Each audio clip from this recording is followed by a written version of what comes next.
Kampung Terujak berada di Kecamatan Serbajadi, Kabupaten Aceh Timur yang memiliki luas wilayah 65 km persegi dan memiliki 337 jiwa yang mayoritas masyarakatnya adalah petani. Kampung Terujak terkenal dengan desa wisata pemandian uap air panas yang memiliki jarak tempuh 48 km dari Kota Perlak.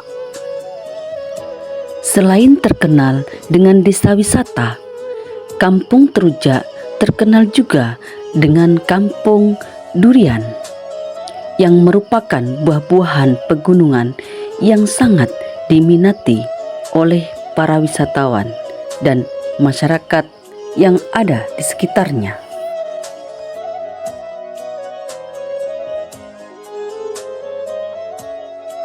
Assalamualaikum wabarakatuh.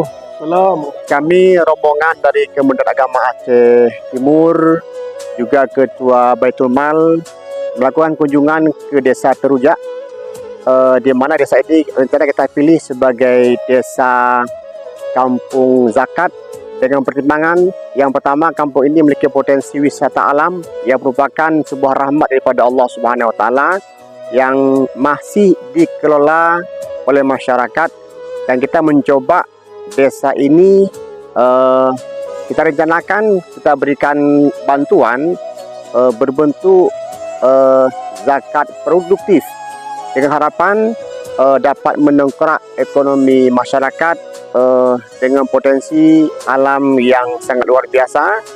Ada pemandian air panas dan belerang yang banyak dikunjungi oleh masyarakat, dan insyaAllah bantuan ini kita harapkan bergulir dapat menambah ekonomi masyarakat di desa ini. Demikian, terima kasih. Wassalamualaikum warahmatullahi wabarakatuh.